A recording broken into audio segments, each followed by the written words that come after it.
simplifying for the sake of conversation, that has come over to us from the Japanese aesthetic tradition. So I'd just like to start by asking, to what extent, to what degree do you feel like you were influenced, or your art is influenced by what you've seen coming out of Japan? What extent? For me, I believe when I started high school, it was actually a lot of the video games that I have played at the time, a lot of RPGs. And,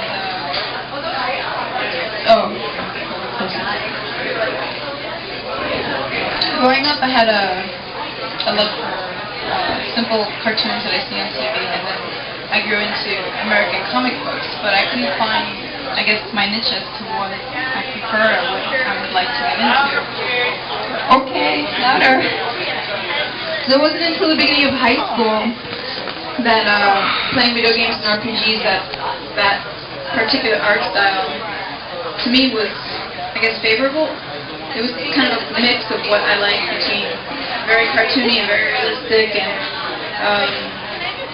I guess at the time I didn't quite realize that it came from Japan, so I would buy more of them, learn more about it, and that's where I got into it. So I think for me it's just the style itself, how I felt at the time. It was a combination of, I guess, the cartoony of a more realistic art style.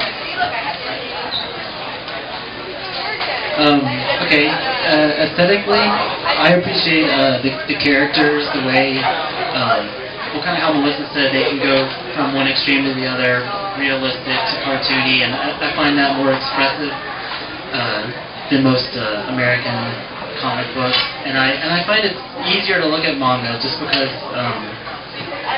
there's not so much clutter, I guess. Sometimes you'll look at an American comic and you're just overwhelmed with information, and I think aesthetically a lot of manga, I guess it's more emotional, and so you can kind of get lost in the picture a little easier than being overwhelmed with information.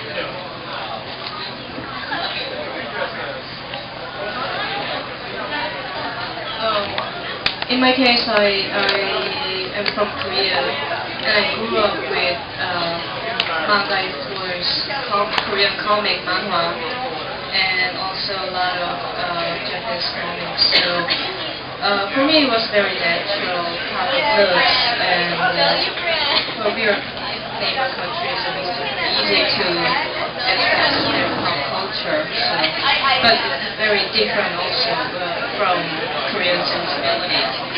But usually, it was just how comic were supposed to look like. And for me, that's the only way.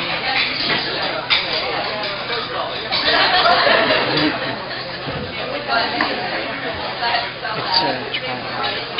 It's a tripod that lets me put it anywhere.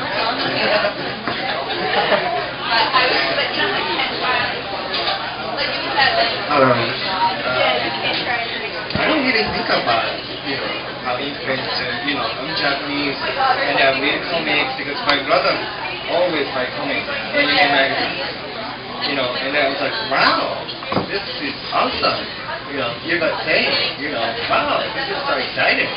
And I want to be the character, and I started drawing, and same character like Goku, Dragon Ball, Yeah. like that, and then I create doujinshi, and then I create my fantasy stories into that, my original story of Dragon Ball something.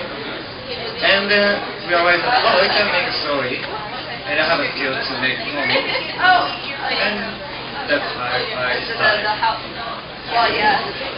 Is that okay? Yeah. Woohoo!